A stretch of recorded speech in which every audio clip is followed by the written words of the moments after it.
नमस्कार साथियों, स्वागत है आप सब का आपके YouTube channel PK study hub विच 6वीं क्लास की जोग्राफी जिसका चैप्टर नंबर जिहड़ा 5th है वो आप अज करांगे धरती के परिमंडल। तो इस विचों जिन्ने भी इंपोर्टेंट MCQ बनते हैं वो भी आप डिस्कस करांगे। चैप्टर शुरू करते हैं जी। समुचे सूरजी परिवार विच जिहड़ी साडी धरती है एक विशेष ग्रह है।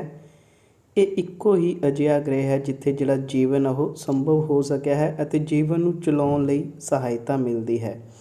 कई बार मन्निया जाता है कि एक होर ग्रह जिहड़ा मंगल है वो भी पृथ्वी दे नाल दा ग्रह है जिथे जिहड़ा जीवन है वो संभव हो सकता है। फिर भी इस बारे अजे तक कोई जिहड़ा प्रमाण है वो प्राप्त नहीं होया है कि जिस दे आधार ते ये कहा जावे कि मंगल ते जीवन है। धरती के 3 परिमंडल हैं तो ये तुसी याद रखना है जी। इतों सीधा क्वेश्चन यही पूछा जाता है कि धरती के किन्ने परिमंडल हैं। फर्स्ट है जी धरती, पानी ते हवा जिहड़े जिउण लई सहाई हुंदे हैं। तो धरती के 3 परिमंडल धरती, पानी ते हवा हैं। नैक्सट है जी अपने को धरती की सतह का 71% जिहड़ा हिस्सा है वो पानी नाल ढकिया होया है जिसनों जल मंडल आखते हैं। बाकी जिहड़ा 29 हिस्सा है वह ठोस है जिसनों थल मंडल आखते हैं। हवा का परिमंडल जिसने धरती नूं चफेरियों वलिया होया है नूं वायुमंडल आखते हैं। तो सीधा क्वेश्चन यही पूछा जाता है कि धरती के उपर जिहड़ा जल मंडल है वो किन्ने प्रतिशत है। तो अपना राइट आंसर हो जाएगा 71। इस तरह ही जिहड़ा थल मंडल है वो किन्ने परसेंट है 29%। तो तुसी याद रखना है कि जल मंडल है जिहड़ा वो ज़्यादा है तो जिहड़ा थल मंडल है वो घट है। लगभग जिहड़ा धरती का तीजा हिस्सा है वो पानी नाल ढकिया होया है। नैक्सट अपने को जी सब तो पहला थल मंडल जिसनों लिथोस्फेयर भी कहते हैं। थल तो मतलब सख्त पत्थर तो बनी धरती की सख्त सतह है। इस विच सब तरह के जिहड़े थल रूप वड्डे छोटे उगड़ दुगड़ पद्धरे उच्चे पर्वत अते जिहड़ियां डूंघियां घाटियां विशाल मैदान अते पठार हैं जिहड़ा कि आपां धरती के उपर रह रहे हाँ। इस दे उपर आपां देखते हाँ कि किते जिहड़ी जगह है वो समतल है, किते जिहड़ी है वो उगड़ दुगड़ है, किते आपां नूं पर्वत देखण नूं मिलदे है, किते आपां नूं पठार देखण नूं मिलदे है। तो ये सब जिहड़ियां चीज़ां है जिहड़ियां ठोस हैं ये लिथोस्फेयर दे विच आउंदियां हन, थल मंडल दे विच आउंदियां हन। इन्हां थल रूपां की उचाई समुंदर की सतह तो नापी जाती है जिवें कि सारे समुंदर थल्लियों एक दूजे दे नाल जुड़े होण करके इन्हां दी समुंदरी सतह लगभग हर थां तो बराबर मन्नी जाती है।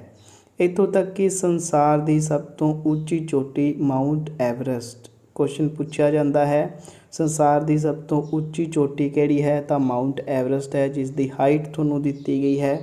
अते सब तो नीवीं थां की गल करिए तो वह है जी खाई मैरीना जिसकी जिहड़ी गहराई है वो आपां नूं दित्ती गई है भी समुंदर पद्धर तो ही नापियां गईयां हन। जिवें मन के चलो ये अपने कोले कोई समुंदर है तो एक उसका जिहड़ा एरिया है वो डिसाइड कर लेंदे है तो उस तो ही जिहड़ी हाइट है वो आपां नापदे हाँ उपर नूं ते गहराई है वो भी आपां नापदे हाँ नीचे वल नूं। ये गल इत्थे कर रहा है।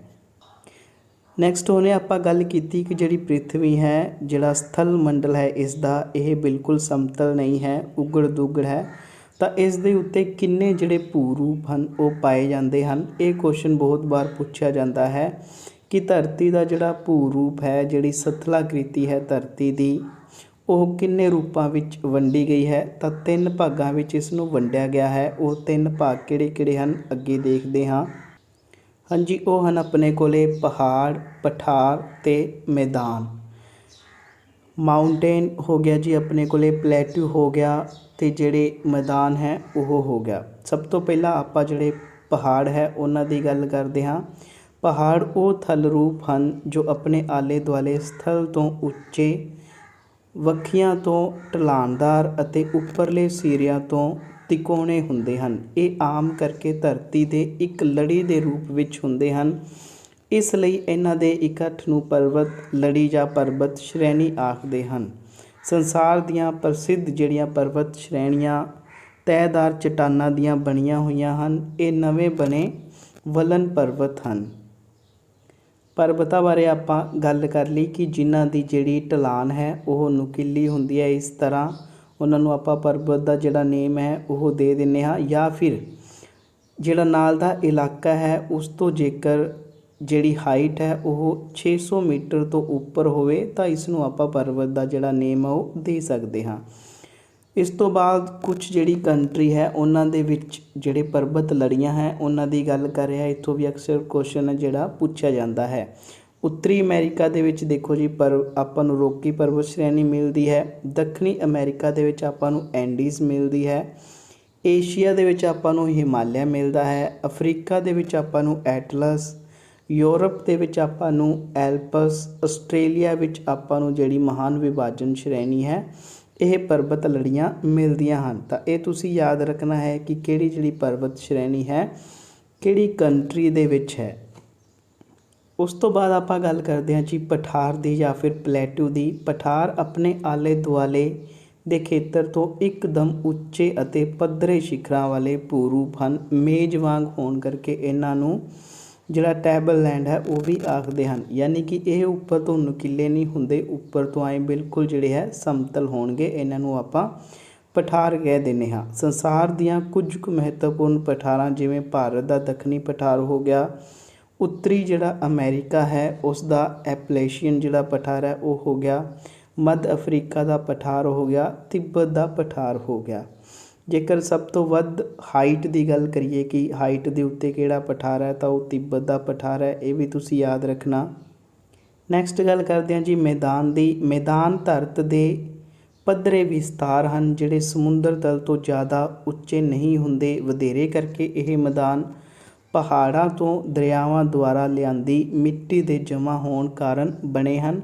ਇਹ ਥਾਂ ਜ਼ਿਆਦਾ ਕਰਕੇ ਸੰਘਣੀ ਆਬਾਦੀ ਵਾਲੀ ਹੁੰਦੀ ਹੈ। ਜਿਵੇਂ ਆਪਾਂ ਨੂੰ ਪਤਾ ਹੀ ਹੈ ਕਿ ਜਿੰਨੇ ਵੀ ਲੋਕ ਹਨ ਜਾਂ ਫਿਰ ਜਿੰਨੀ ਪਾਪੂਲੇਸ਼ਨ ਹੈ ਉਹ ਇਹੋ ਜਿਹੇ ਸਥਾਨ ਦੇ ਉੱਤੇ ਰਹਿਣਾ ਪਸੰਦ ਕਰਦੀ ਹੈ ਜਿੱਥੇ ਜਿਹੜੀ ਜਗ੍ਹਾ ਹੈ ਉਹ ਸਮਤਲ ਹੋਵੇ, ਪੀਣ ਨੂੰ ਪਾਣੀ ਹੋਵੇ ਅਤੇ ਖੇਤੀ ਕਰਨ ਯੋਗ ਜਿਹੜੀ ਭੂਮੀ ਹੈ ਉਹ ਹੋਵੇ। ਤਾਂ ਇਹੀ ਚੀਜ਼ ਇੱਥੇ ਹੈ ਜਿਹੜੀ ਉਹ ਕਹਿ ਰਿਹਾ ਜੀ ਕਿਉਂਕਿ ਇਹ ਬਹੁਤ ਉਪਜਾਊ ਹੁੰਦੇ ਹਨ। ਇਸ ਦੇ ਨਾਲ ਹੀ ਇੱਥੇ ਆਵਾਜਾਈ ਲਈ ਸੜਕਾਂ, ਰੇਲ ਪਟੜੀਆਂ ਬਣਾਉਣੀਆਂ ਬਹੁਤ ਹੀ ਆਸਾਨ ਹਨ। ਇੱਥੋਂ ਹੀ ਬਹੁਤ ਸਾਰੀਆਂ ਸੱਭਿਅਤਾਵਾਂ ਪਨਪਦੀਆਂ ਹਨ। ਜਿਵੇਂ ਆਪਾਂ ਸਿੰਧੂ ਘਾਟੀ ਦੀ ਸੱਭਿਅਤਾ ਪੜ੍ਹੀ, ਮੈਸੋਪੋਟਾਮੀਆ, ਚੀਨੀ ਸੱਭਿਅਤਾ, ਜਿੰਨੀ ਵੀ ਸੱਭਿਅਤਾ ਸੀਗੀਆਂ ਉਹ ਇੱਕ ਤਾਂ ਮੈਦਾਨਾਂ ਦੇ ਵਿੱਚ ਸੀ, ਦੂਸਰਾ ਕਿਸੇ ਨਾ ਕਿਸੇ ਜਿਹੜੀ ਨਦੀ ਸੀਗੀ ਉਸ ਦੇ ਨਾਲ ਨਾਲ ਪਨਪੀਆਂ ਸੀ। ਗਲੋਬਲ ਗੌਰ ਨਾਲ ਦੇਖੀਏ ਤਾਂ ਤੁਸੀਂ ਦੇਖੋਗੇ ਕਿ ਇਸ ਦਾ ਜ਼ਿਆਦਾਤਰ ਹਿੱਸਾ ਜਿਹੜਾ ਹੈ ਨੀਲਾ ਦਿਖਾਈ ਦਿੰਦਾ ਹੈ। ਇਹ ਪਾਣੀ ਦੀ ਹੋਂਦ ਨੂੰ ਦਰਸਾਉਂਦਾ ਹੈ। ਤੁਸੀਂ ਦੇਖੋਗੇ ਕਿ ਉੱਤਰੀ ਅਰਧ ਗੋਲੇ ਵਿੱਚ ਜਲ ਭਾਗ ਨਾਲੋਂ ਧਰਤ ਭਾਗ ਜ਼ਿਆਦਾ ਹੈ, ਜਦੋਂ ਕਿ ਦੱਖਣੀ ਅਰਧ ਗੋਲੇ ਵਿੱਚ ਜਲ ਭਾਗ ਜ਼ਿਆਦਾ ਹੈ। ਵੱਡੇ ਧਰਤ ਭਾਗ ਨੂੰ ਮਹਾਂਦੀਪ ਕਿਹਾ ਜਾਂਦਾ ਹੈ, ਜਦੋਂ ਕਿ ਛੋਟੇ ਧਰਤ ਭਾਗ ਨੂੰ ਦੀਪ ਜਾਂ ਫਿਰ ਟਾਪੂ ਕਿਹਾ ਜਾਂਦਾ ਹੈ। ਹਾਂਜੀ, ਇਹ ਗੱਲ ਤੁਸੀਂ ਯਾਦ ਰੱਖਣੀ ਹੈ ਕਿ ਇਹ ਆਪਣੀ ਧਰਤੀ ਹੈ, ਇਹ ਆਪਣੀ ਭੂਮੱਧ ਰੇਖਾ ਹੋ ਗਈ। ਇਹ ਹੋ ਗਿਆ ਜੀ ਆਪਣਾ ਉੱਤਰੀ ਗੋਲਾਰਧ। ਜਿਹੜਾ ਗੋਲਾਰਧ ਹੈ ਉਸ ਦੇ ਵਿੱਚ ਆਪਣਾ ਜਿਹੜਾ ਥਲ ਖੰਡ ਹੈ ਯਾਨੀ ਕਿ ਜਿਹੜੀ ਧਰਤੀ ਹੈ ਉਹ ਜ਼ਿਆਦਾ ਹੈ, ਅਤੇ ਜਿਹੜਾ ਦੱਖਣ ਵਾਲਾ ਗੋਲਾਰਧ ਹੈ ਜਿਹੜਾ ਸਾਊਦਰਨ ਹੈਮੀਸਫੇਅਰ ਹੈ ਉਸ ਦੇ ਵਿੱਚ ਜਿਹੜਾ ਪਾਣੀ ਹੈ ਉਸ ਦੀ ਮਾਤਰਾ ਜ਼ਿਆਦਾ ਹੈ। ਇਸ ਦੇ ਨਾਲ ਹੀ ਜੇਕਰ ਕੋਈ ਵੱਡਾ ਸਾਰਾ ਆਕਾਰ ਵਾਲਾ ਕੋਈ ਧਰਤ ਹੈ ਜੋ ਚਾਰੇ ਪਾਸੋਂ ਪਾਣੀ ਤੋਂ ਘਿਰਿਆ ਹੋਇਆ ਹੈ ਉਸ ਨੂੰ ਆਪਾਂ ਮਹਾਂਦੀਪ ਕਹਿੰਦੇ ਹਾਂ। ਜੇਕਰ ਇਸ ਦਾ ਸਾਈਜ਼ ਛੋਟਾ ਹੈ ਤਾਂ ਇਸ ਨੂੰ ਆਪਾਂ ਟਾਪੂ ਜਾਂ ਦਵੀਪ ਕਹਿ ਦਿੰਦੇ ਹਾਂ। ਸ਼ਰਤ ਇਹ ਹੈ ਕਿ ਇਸ ਦੇ ਚਾਰੇ ਪਾਸੇ ਪਾਣੀ ਹੋਣਾ ਚਾਹੀਦਾ ਹੈ। ਨੈਕਸਟ ਜਿਹੜਾ ਦੀਪ ਹੈ ਜਾਂ ਫਿਰ ਟਾਪੂ ਹੈ ਉਸ ਦੀ ਆਪਾਂ ਨੂੰ ਡੈਫੀਨੇਸ਼ਨ ਦਿੱਤੀ ਗਈ ਹੈ। ਇੱਕ ਛੋਟਾ ਧਰਤ ਟੁਕੜਾ ਜੋ ਕਿ 4 ਚੁਫੇਰਿਓਂ ਪਾਣੀ ਨਾਲ ਘਿਰਿਆ ਹੁੰਦਾ ਉਸ ਨੂੰ ਆਪਾਂ ਟਾਪੂ ਜਾਂ ਦੀਪ ਕਹਿ ਦਿੰਦੇ ਹਾਂ।